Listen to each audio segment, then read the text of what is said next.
Housewives shouldn't splurge, especially when they only work part-time. My husband flung those words at me as I sat on the sofa when he came home from work. Confused by his sudden outburst, I quickly retorted, "Where did that even come from? When have I ever splurged?" You do your everyday job that anyone could do, and then just laze around at home, right? Here I am, slaving away from morning to night. Excuse me? Are you being serious right now? The food budget is $150, and no using the air conditioning. If you can't save money, we're getting a divorce. Got it? He declared this with an air of triumph, as if looking down on me. But strangely, I didn't feel sad. The only thing that surged within me was anger towards him. Don't be ridiculous. Do you think you're the only one making our life work? Fine. Let's do it your way then. With a smile, I opened my mouth to respond. Sure, but don't regret it, okay?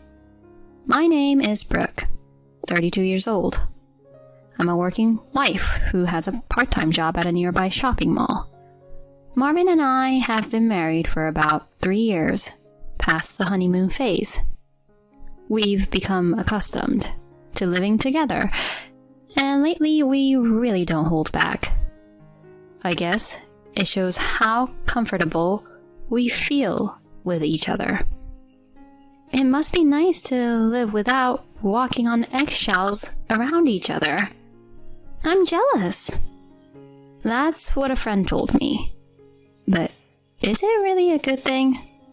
It's true, we've become more comfortable compared to when we first moved in together, able to live more freely. But at the same time, I feel like we've started to care less about each other. This realization hit me after a recent incident. That day, I felt sick from the morning, but still went to work. Despite only being a 4-hour shift, I was spent when I got home and collapsed on the sofa, falling asleep right away. Hey, what time do you think it is? I woke up to his yelling, only to see my husband glaring down at me like some angry spirit. I glanced at the clock, and it was past 7:30 p.m. Normally, by this time, I would have finished preparing dinner and be ready to welcome him home from work. But today, that routine was broken. Sorry, I felt terrible this morning, but after getting back from work, I just hit my limit. He glared at me and clicked his tongue in disdain, as if I was the bad guy, and briskly dismissed me. You barely work a few hours and you have the nerve to act like this? You really have some nerve. A few hours? It's not about that right now, it's about my health. I work all day no matter how I feel. You can't even manage the housework? Which is practically nothing. Wait a minute. It's not like I'm skimping on housework. Today was just an exception. Excuses, excuses. I'm seriously disappointed. I'm cutting the grocery budget next month. Understand? No. I was stunned, unable to believe he would say such a thing. I had felt his tone getting harsher lately. But to say something like this? Just because I was sick and slept? Why do I deserve this? I'm not even getting that much for groceries as it is. How am I supposed to manage with less? But arguing would only make him angrier. For now, I just acknowledged what he said and tried not to upset him further.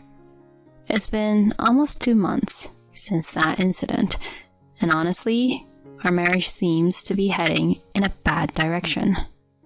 The grocery budget was slashed from $385 to $285 overnight, making our already tight finances even tighter. I had to dip into my savings to cover living expenses, and the anxiety was mounting day by day. I dream of having children and owning a home someday. So one day, I decided to bring it up to him. I want to work more hours, maybe even full-time if I can. When I told him after he returned from work, he grimaced openly. He sighed heavily, pointed at me, and said coldly, "What? Someone who falls ill and skips chores wants to work more? How are you going to manage the household then?" "It's not about that. The grocery budget's been cut, and at this rate, we won't even be able to save. I thought about working more for our future." "What? That's because you can't manage the grocery budget properly. Don't blame me for cutting it, and run away from the fact that it's your fault for neglecting the housework." "That's not it. It wasn't me skimping on chores. I was sick that time." Yeah. Nice excuses. Anyway, I won't allow you to work more hours. Just stick to the housework and manage the budget better." He said this with an air of victory, then grabbed a beer from the fridge and started gulping it down. He's the only one who drinks at home, and yet I have to find a way to include the alcohol in the grocery budget. His utterly unreasonable demands were making me furious.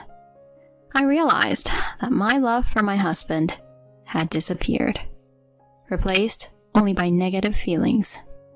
Then, on a particularly hot day with temperatures soaring above 95 degrees, just walking outside made me sweat profusely. After returning from work, I immediately turned on the air conditioning and sipped cold tea while working on the household budget. The expenses were tight with the reduced budget, especially since we bought alcohol. I doubted Marvin would give me extra money, so I decided to supplement the shortfall from my savings. After finishing the budget for the month, it was time to start preparing dinner. I was checking the weather forecast on the TV when I heard the front door open. Huh? As I uttered this, the living room door opened. My husband, who usually doesn't come home this early, appeared in the living room. "Marvin, you're home awfully early today." "Is it a problem if I come home early?" "It's not that, but it's only 6 p.m. You usually don't get home until around 8, so dinner isn't ready yet." "I left work on time today. What an inconsiderate woman." He rumbled as he tossed his work bag onto the floor and roughly took off his suit, changing into casual clothes before glaring at me. "Housewives shouldn't splurge, especially when they only work part-time." He looked at me, sitting on the sofa, as if I were trash. Confused by his sudden outburst, I quickly retorted, "Where did that come from? When have I ever splurged?" "Like right now? Lounging in this cool room?" "No, I was just working on the household budget after coming back from work." "You do a job that anyone could do and then just lays around at home, right? While I work my butt off all day long." "Are you serious?" His one-sided belittling pushed me to my limit. I glared back at him, but he didn't seem the least bit ashamed as he looked down on me. "A failure of a wife like you needs more discipline. I'm setting rules starting today." "Rules? What are you even talking about?" "The food budget is $150, and no using the air conditioning. If you can't save, we're getting a divorce. Got it?" He declared this triumphantly, looking down on me.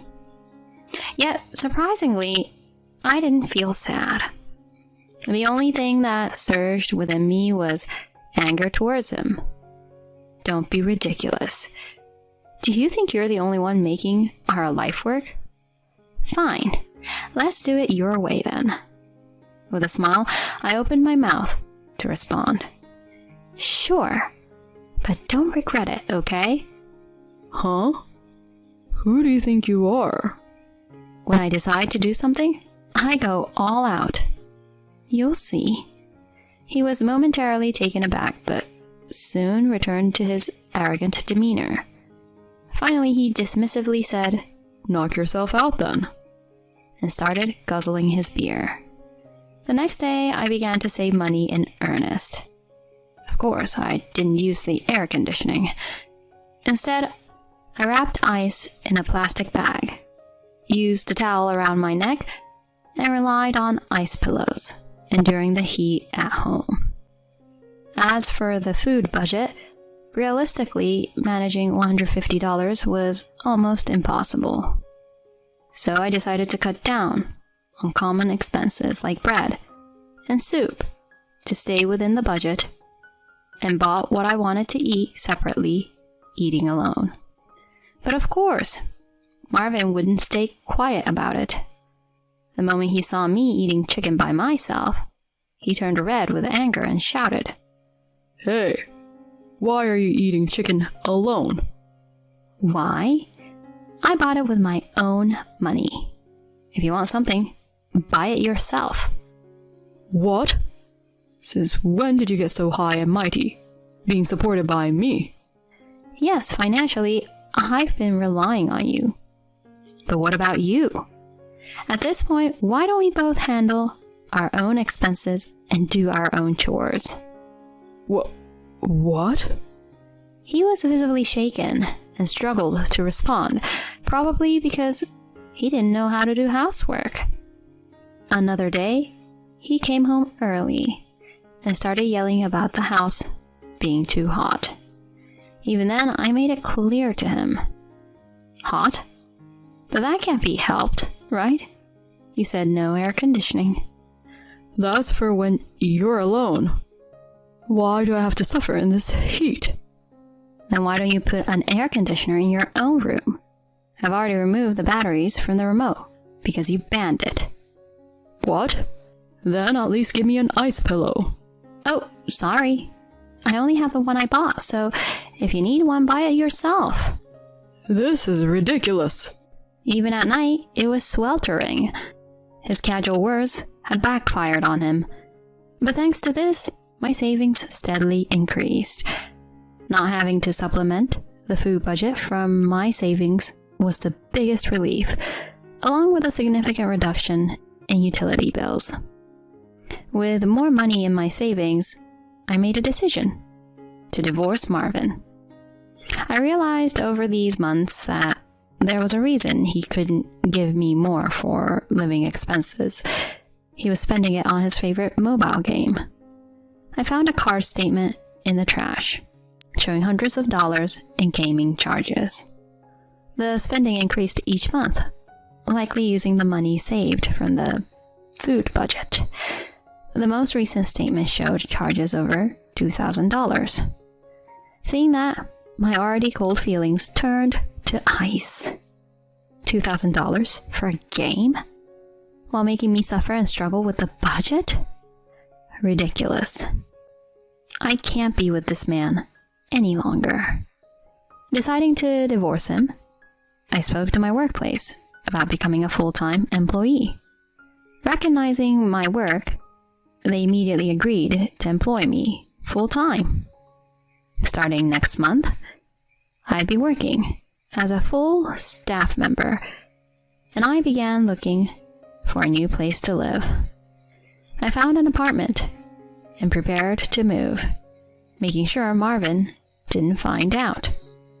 That evening, a sweaty Marvin came home, complaining as usual. I presented him with the divorce papers and calmly said, "Can you sign this?" Huh? What? What is this? Can't you see? It's a divorce agreement. Divorce? What are you suddenly talking about? We weren't even discussing divorce. I just think it's impossible to continue. That's why I'm saying this. You don't really think you have no idea why, do you? His face turned pale, and his smug smile twisted. He stared at the divorce agreement I had handed him, and then shoved it back at me. Breathing heavily, he desperately pleaded. Wait a minute. This has to be a bad joke, right? A joke? You think I'd say something like this as a joke? But this is crazy. Why divorce?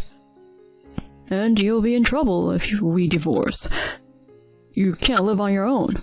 You'll struggle without my money. Thinking that bringing up money would make me back down? He had no idea how much I had prepared for this day. He forced me to save excessively and spent that money on his entertainment. There were many reasons why I considered divorce, but the most unforgivable was that he saw me not as family, but merely as a convenient housekeeper. He was probably afraid of how his life would be disrupted without me, especially since he couldn't do any housework and had apparently been estranged from his parents due to past troubles. Frankly, he had no one else to rely on but me. But I no longer cared. I had no intention of going back to him. I stared at him, seething, and vented my pent-up frustration. Forcing me to save while you splurge on gaming? How much more do you need to mock me? You might have been happy cutting down the money you give to the house. But did you know I was using my savings to make ends meet? I get it. I'll start contributing more to the grocery budget again. It's too late for that. Just so you know, I have no intention of working or doing chores for you anymore. Not even a millimeter. Living alone is far better than taking care of a jerk like you. What? How am I supposed to live on my own? Think it over, please? Shut up. A domineering husband like you is unbearably annoying. You might as well writhe in agony living alone.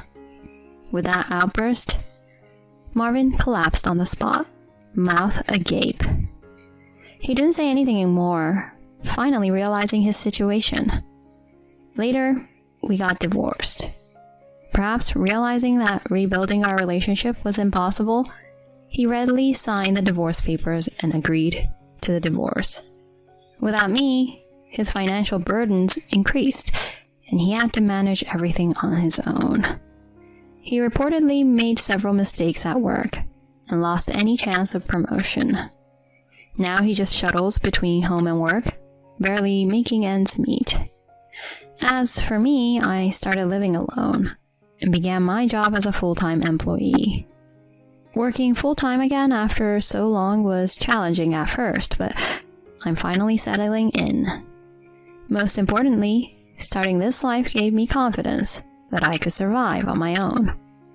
That alone gives me the strength to keep going. All right, let's give it my all today. I'll treat myself to something delicious this weekend. Finding joy in everyday life and using it as motivation to keep going, I now find happiness in these ordinary days. I've got a place I need to go. Get out of the car right now. Can't you walk to the shelter? My husband said this in the car on the way to the evacuation shelter right after the hurricane hit.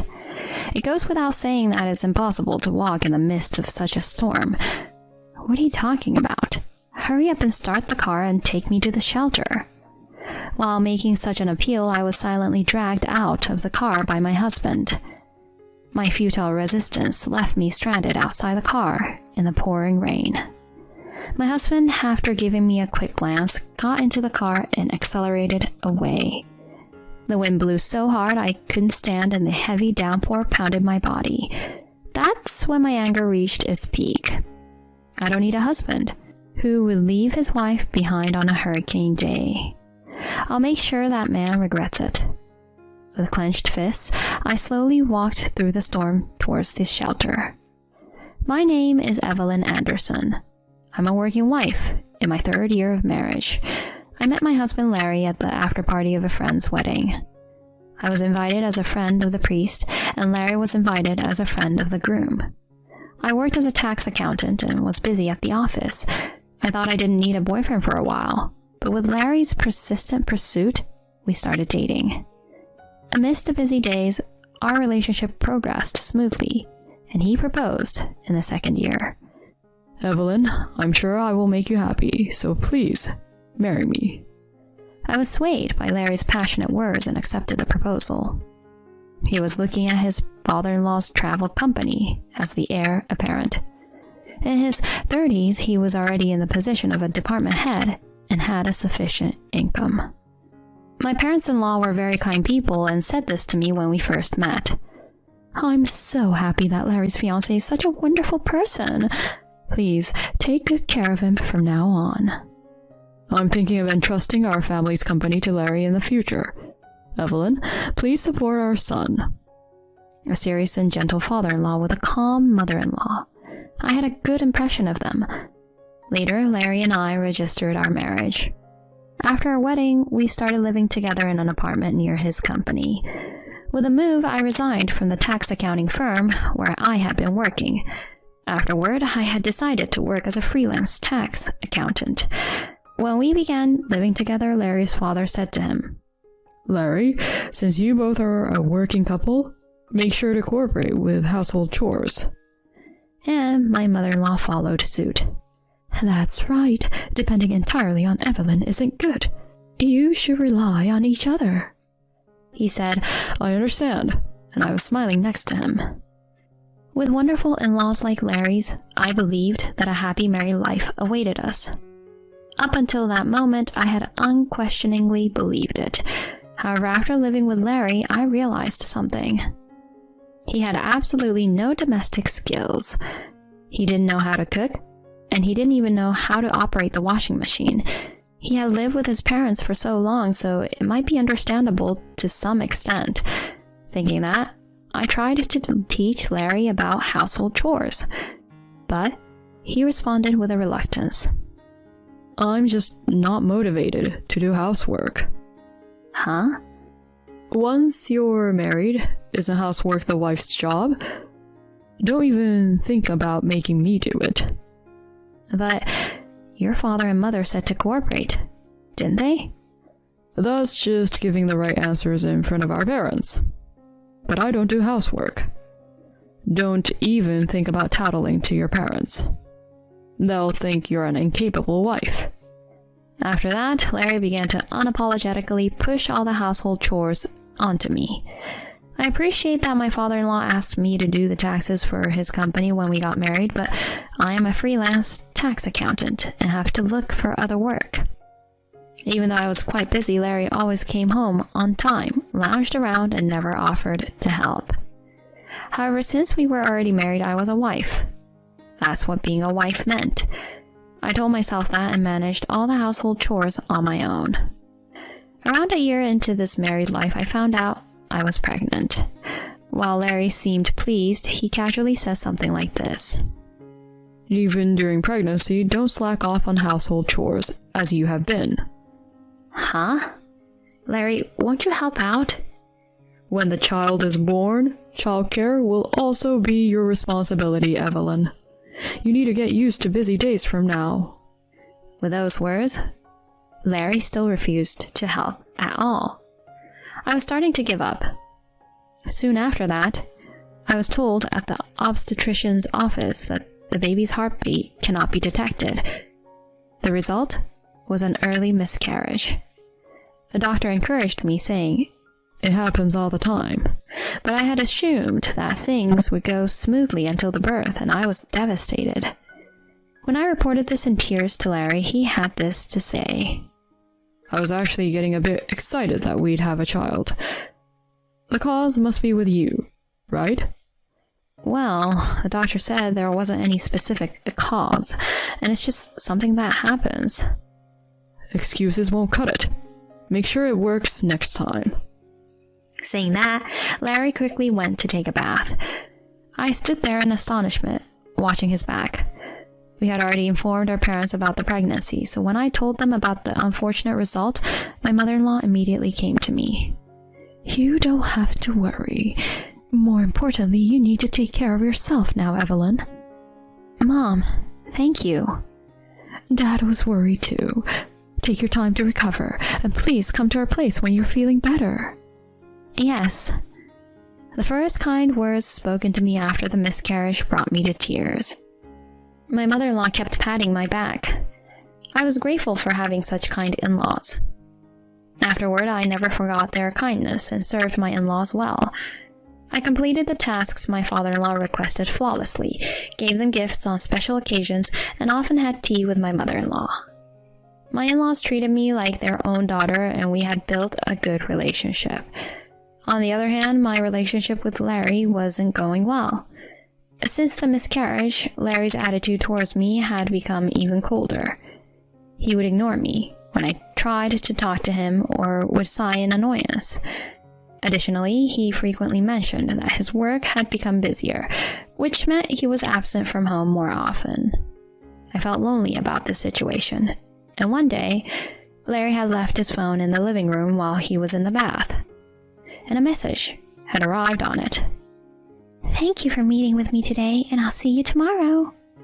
The sender's name was Jasmine Tanny, a name I didn't recognize. I tried to check the contents of the phone while trying to control my pounding heart, but it was locked. I couldn't open it. Afterward, I asked a secretary at Larry's company with whom we were friendly, and found out that Jasmine Tanny was a new employee in Larry's department. When I saw her photo, Jasmine was a young and petite woman. He was cheating on me behind my back? And with a colleague? However, I couldn't confront him without solid evidence. I decided to use my savings and hired a private investigator to look into Larry's actions. At that time, the weather forecast warned of an approaching hurricane. Moreover, it was reported to be a powerful and large hurricane, likely to make landfall. I had been stocking up on disaster preparedness supplies for a few days, and finally the typhoon made landfall. Larry also had a day off from work, so we were at home from the morning. The wind kept getting stronger, and the rain became intense. We were feeling anxious, but then the mobile phone emitted a warning sound. I checked it, and it was an emergency message. The content urged us to evacuate immediately due to the risk of flooding near our house. Larry, there might be a flood here too. We need to evacuate quickly. Upon telling my husband this in a rush, he responded seriously. You're right. And began preparations. The two of us carried our belongings and got into the car, heading to a shelter about 30 minutes away. About 10 minutes after driving, a text message reached Larry's phone. Upon checking it, he quickly changed his expression. I have to go to a place I can't miss. Huh? Get out right now. You can walk to the shelter, can't you? Outside, there was, of course, a violent storm. Walking in such conditions was almost impossible. What are you saying? Get the car out and take me to the shelter. I complained, but Larry silently started to pull me out of the car. Resistance was in vain, and he threw me out into the pouring rain. After glancing at me, my husband got back into the car and drove away hastily. The wind was so strong that I couldn't stand, and the heavy rain battered my body. I had a rough idea of his destination. He must have gone to his affair partner. At that moment, my anger reached its peak. A husband who abandons his wife on a hurricane day to visit his affair partner is no longer needed. I will definitely show that man a thing or two. I clenched my fist tightly and began walking slowly toward the shelter, filled with determination. 40 minutes later, I finally arrived at the shelter. The people at the shelter, seeing me in tatters, said things like, "Did you walk here? Where's your family?" and handed me towels and blankets. I accepted them and expressed my gratitude. Then, my mobile phone received a message. After checking the content, I quickly made a call to a certain place. While taking a breather at the shelter, my mobile phone rang. The caller was Larry. I answered the call in silence. "Hey, Evelyn, help me." I could hear Larry's panicked voice on the other end of the phone. "The road is flooded and my car is stuck. I'm stranded. Come and help me. I'm on 3rd Avenue. When I remained silent, my husband's tone became frantic. "What? Are you still mad about what happened earlier? This is no time for that. My life is in danger here." "Who are you with?" "Huh? Well, a colleague from work needed help, so I gave her a ride in the car." "Oh, I see. Well, I hope you both can overcome this crisis together." I hung up the phone without waiting for a response. However, the relentless calls continued. Feeling annoyed, I powered off my phone and ignored the incoming calls. But then, a familiar voice spoke to me. "Evelyn, you're safe." It was Larry's mother, my mother-in-law. She had rushed to the shelter from the safety of her home after I called. "Mom, Dad." "Evelyn, you look terrible. What on earth happened? Where is Larry?" "There's something important I need to tell you both." I told my in-laws everything. The way Larry was treating me at home, how he forcibly dropped me off on our way to the shelter, and about Larry's affair.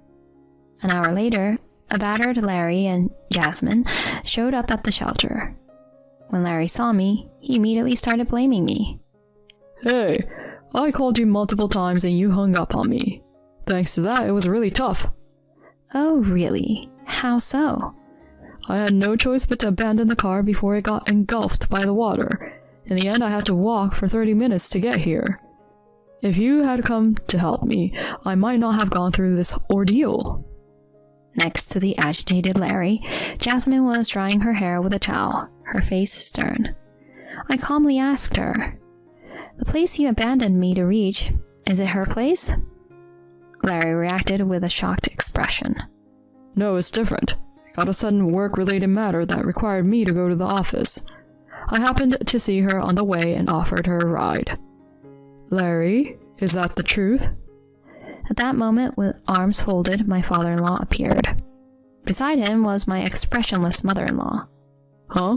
What are you doing here with my parents?" "Just answer the question. Are you telling the truth?" My father-in-law asked in a low voice, and Larry's eyes started to wander. "Of course, it's the truth. What are you getting at?" "Then what is this?" I thrust my phone screen in front of Larry. The evidence of his affair that I had obtained through a detective agency was clearly displayed. Photos of him kissing Jasmine and entering questionable places. There was no way to deny any of it. What is this?" I explained it to the stunned Larry. I had suspected my husband's strange behavior for a while, so I had requested an investigation.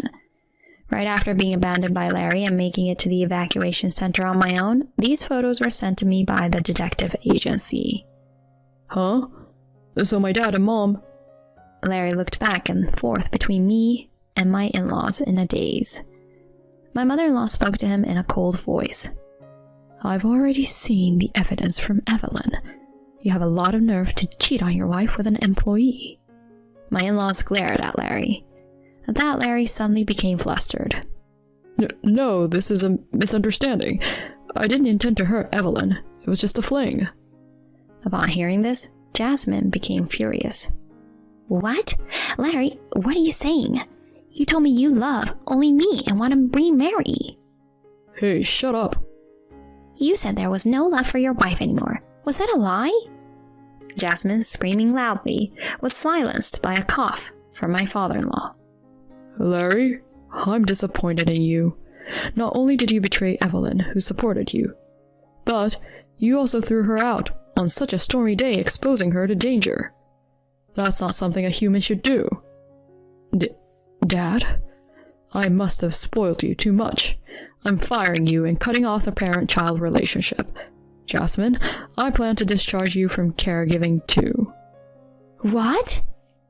Larry and Jasmine suddenly started panicking.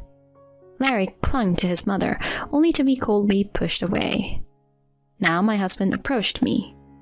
Evelyn, please, forgive me. You're the only one for me. Ask my dad and mom to reconsider, please. I shoved Larry with all my might, and as he fell, I seized the opportunity to lay down a few cutting words. Enough! I'll never forgive you. A man who abandons his wife on a stormy day? I'll pass. We can get a divorce, and you can pay us both alimony. The rest is up to you and your newfound love. Do whatever you want. Well, we're still a married couple, aren't we? As Larry bows his head, Jasmine jumped in. Hey, what about the future position of the company president's wife? It's troublesome to lose both the position and the car. This wasn't the deal. Ugh, shut up. It's mostly because of you. Huh? Are you saying it's my fault? Before long, they started an ugly argument. It turns out their relationship was fragile enough to crumble like this. I observed them with a detached gaze. Eventually, my in-laws sighed and took me away, leaving them behind. Later, Larry and I divorced. Larry quickly paid the $30,000 in alimony, and my in-laws also transferred a substantial sum as compensation for the trouble. True to their declaration, my in-laws cut off all ties with Larry. On top of that, my father-in-law fired both Larry and Jasmine. Jasmine became unemployed, and I demanded alimony as I had declared. Jasmine's parents ended up repaying it, as Jasmine had no savings. When her parents learned of their daughter's behavior, they were furious and took Jasmine back to the countryside. Thus, Larry and Jasmine had a complete breakup. Larry, paying alimony, having no savings, and being unemployed, reportedly ended up in a rundown apartment, desperately searching for employment. Regardless, it's no longer my concern. On the other hand, armed with the compensation, I moved and started living on my own. I continued my work as a tax accountant, with my father-in-law still providing me with job opportunities. Occasionally, I have tea with my mother-in-law. From now on, I want to focus on my own career, work hard, and find truly trustworthy people. Today, I'm having a drinking party at home with friends, so get things ready. I received a text message from my husband, who has consistently had a bad attitude towards me while I'm bedridden with severe morning sickness. I quickly replied, I can't do it, it's too sudden. I didn't get a response, so I tried calling, but my husband never answered. I had reached my limit. I won't forgive him for his previous attitude or for today's drinking party. I'm going to punish him. And then I put my plan into action. Around 6 p.m., my husband returned home with many footsteps behind him. Hey, what are you doing sleeping? Didn't I tell you we're having a drinking party today? You haven't prepared anything at all. Daryl came into my bedroom and yelled at me, and I answered him, dizzy and unable to get up. That's why I said it's impossible. Hey, just get up. Hurry up and get out the booze.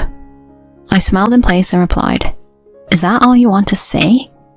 After that, my husband realized everything and began to tremble. My name is Katerina. I'm a 29-year-old working housewife. After graduating from the university's science department, I joined Norson, a small machinery manufacturer. Despite being small, it possesses a strong technical expertise and is a highly respected presence in the industry, with a high job acceptance rate.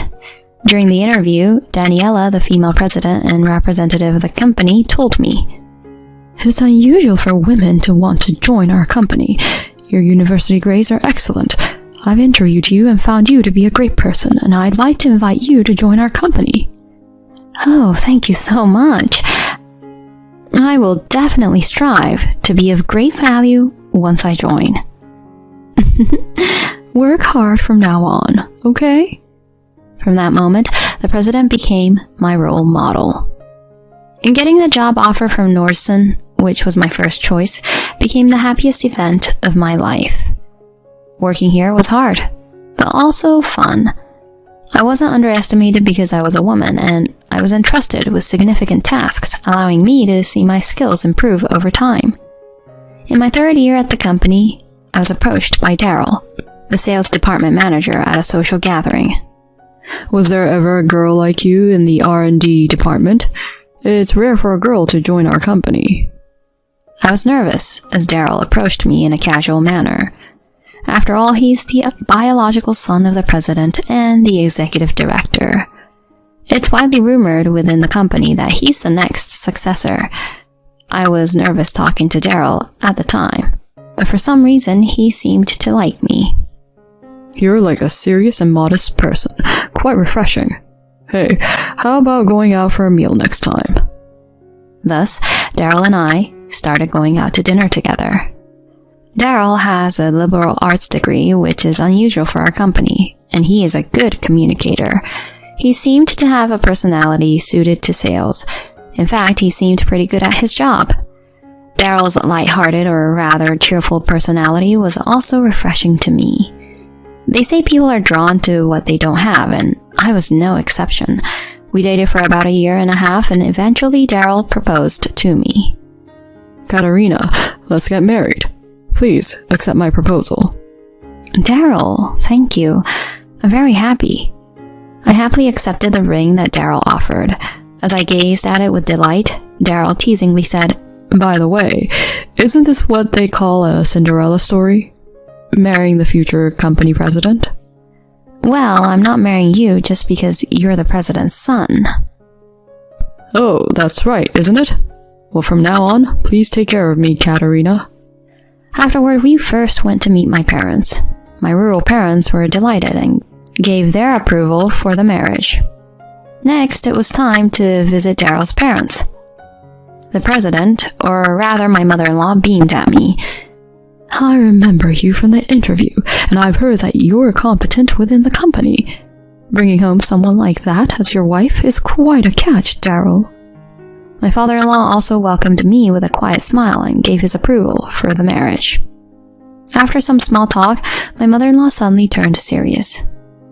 Katerina, I'm thinking of making Daryl the next successor, but he has a bit of a carefree side to him, so I want you to educate him. Come on, Mom. You too, Daryl. Having a family means you have more to be protective. It won't be business as usual.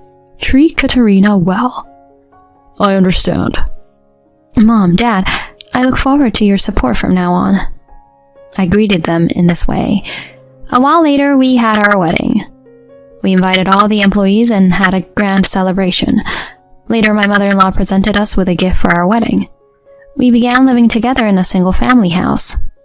I thought that our happy married life was about to begin, but I soon encountered a problem. Daryl was the type who didn't do any household chores. He had experience living on his own, so he should have been capable. But he didn't even press a button on the washing machine. While I was doing all the household work, he would lie on the sofa watching TV. I also had my job to attend to, so taking on all the household chores was honestly a burden. When I lived alone, I could get away with making a simple dinner and doing the cleaning on the weekend, but it was different when living with a husband. After 3 months of living like that, with only me doing the housework, I finally complained to Daryl. Hey, Daryl, I have a favor to ask. Can you help out a bit more with household chores? Daryl, without taking his eyes off the TV, responded like this. Huh? Can't you just keep doing the chores like before? I'm tired from work. I work too. It's not fair that I'm the only one responsible for household chores. This is unreasonable. What's unreasonable about it? I'm the next company president, you know. Are you suggesting that such an important figure should do household chores? That's what's unreasonable. I was left speechless. Regardless of whether Daryl would become the next company president or not, isn't family separate from work? When I tried to convey this, Daryl's expression soured. Katerina, you came here as a bride, right? Household chores should be done by women. Was this his true opinion? I was in shock his outdated statement, and Daryl casually said, Right, I'm inviting friends over from now. Do we have any alcohol? What? From now? Make sure you can entertain my friends properly. You're my wife, after all. My concern wasn't just that my husband wouldn't help with household chores. Daryl frequently invited his college friends over to our house for parties. Each time I had to prepare alcohol and food, and my precious leisure time was being taken away. I understood that Daryl had his social connections and valued his friends, but honestly, dealing with this every week was exhausting. About a year into our marriage, I started experiencing health issues. I felt dizzy and had mild nausea that persisted. I decided to go to the hospital thinking it might be something serious. To my surprise, I was informed that I was pregnant. Overjoyed, I shared the news with my husband, and he was equally thrilled. Katerina, is it a boy or a girl? You're getting ahead of yourself, Daryl. But I'm really looking forward to it. I'm so happy. I genuinely felt glad to see the happiness on my husband's face. After that, we shared the news of my pregnancy with my in-laws who lived nearby, and they were even happier than Daryl. Congratulations, Katerina. Take good care of your health. If there's anything we can do, just let us know. Thank you, Mom. At that moment, my father-in-law said to Daryl, Daryl, from now on, make sure to support Katerina. Reduce those drinking parties and come back home early to be by her side. I understand, Dad. It seemed that Daryl had a hard time saying no to my in-laws. Since he seemed so amenable, I thought everything would be fine. However, Daryl continued to have parties with friends at the same pace as before. I asked him to stop inviting friends to our home during this critical time. He stopped inviting friends to our home, but he began going to bars instead. Each time he would come home late at night heavily intoxicated. I was becoming frustrated, but I didn't say anything. After a while, my morning sickness became severe. I was dizzy all day and vomited multiple times. Even the slightest strong smell would make me throw up. Whether I ate or not, I couldn't avoid vomiting up stomach acid. In this state, it was impossible for me to work, and gradually I couldn't go to work at all. One day, while taking a half day off and resting at home, I received a message from my mother-in-law. Katerina, I asked your boss about your condition. It seems your morning sickness is quite severe. Yes, it's true. I'm really sorry that I can't work properly. It's all right. How about taking a leave of absence until your morning sickness settles, or better yet, until you give birth? A leave of absence? Yes, your health is essential right now. Don't worry, your place is secure, and this would be the best choice for the time being. Thank you, Mom. No, thank you, President. I'll do that. So it was decided that I would take a leave of absence until giving birth. When I informed Daryl about this, he frowned.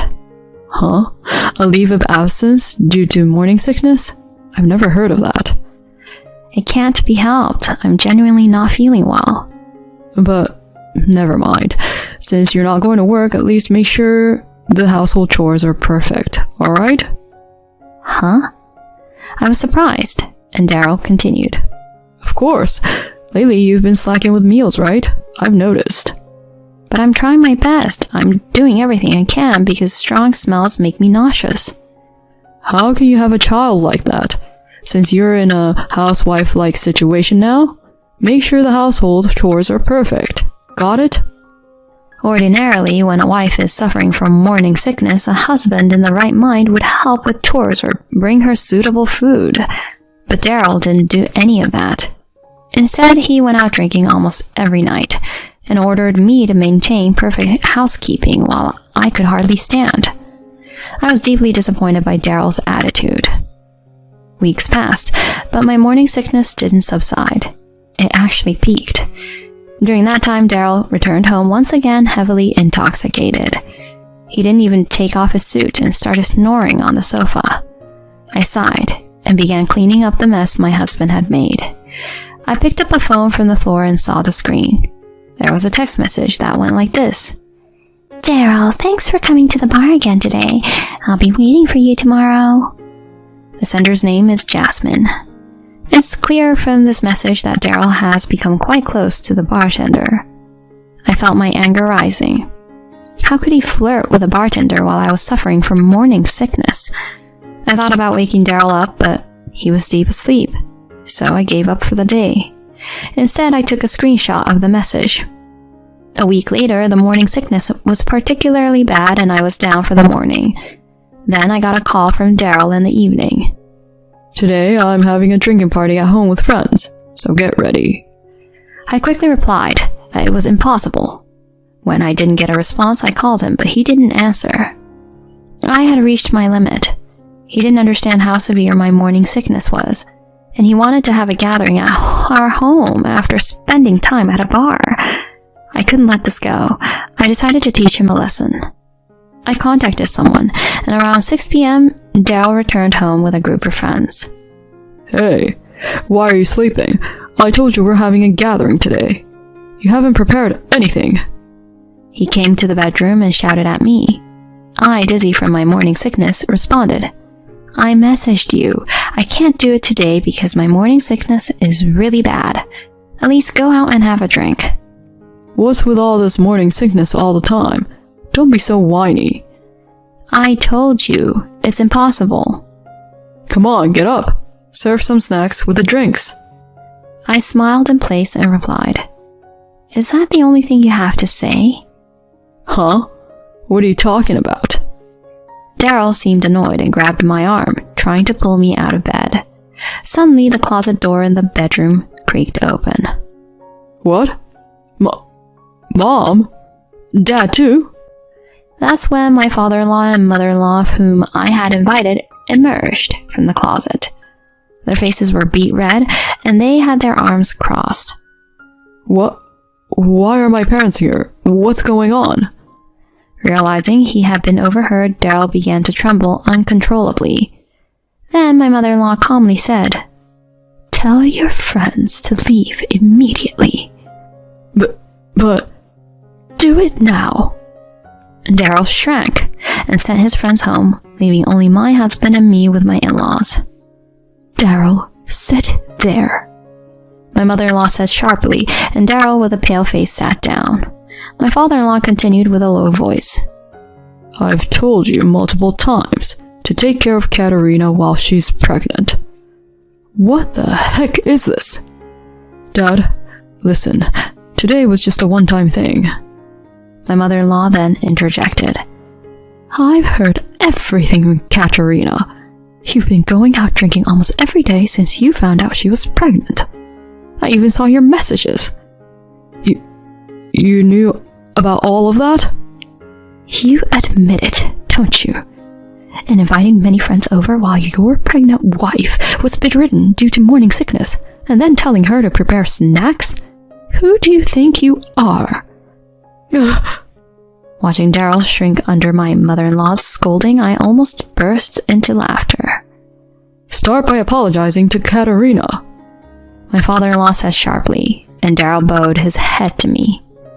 Katerina, I'm sorry for everything, but I was genuinely happy about the baby. That's the truth. And about the drinking gatherings, my friends invited me, saying they wanted to celebrate the pregnancy. No more excuses, my mother-in-law shouted, and Daryl bowed his head to me again, tears in his eyes. I'm sorry, Katerina. Please forgive me. I promise to be a better husband from now on. My mother-in-law sighed. I never thought you could be such a fool. I will respect Katerina's decision regarding the future, but we'll drop the talk of you becoming the heir. What? Mom, you can't. Be silent. All you can do is follow Katerina's decisions. All three of them turned their attention towards me, and I quietly said, Daryl, I'll spare you from divorce, but until the child is born, we'll be living separately. Separation? Mom, Dad, could you please help educate Daryl until then? Upon my request, my in-laws nodded vigorously. Katerina, thank you for not divorcing our foolish son. We'll straighten him out ourselves. Yes, maybe we should make him a monk or something. What? A monk? Please have mercy. With a pitiful voice, Daryl was led away by his parents. I waved to them with a smile. As promised, afterward, Daryl and I lived separately. He was forced to do all the housework at his in-laws' house and was strictly disciplined by his parents. And it seems like he really was made to have a monk's haircut, too. Later, Daryl contacted me repeatedly for help, but I ignored him. A few months later, with the help of my in-laws, I gave birth safely. A sweet little boy was born. When Daryl was allowed to meet him, he quietly shed tears. Now, Daryl and I are living together again. He's become a different person, coming home early, helping with household chores and childcare. He's working hard to regain recognition as the heir apparent. I'm sorry for what I did back then. I was truly at fault. He apologized, with his head lowered. While forgiving him, I made it clear that I would be taking the lead from now on. My in-laws have always supported me and showered love on their grandchild. I'm grateful for them, and I want to continue living happily as a family.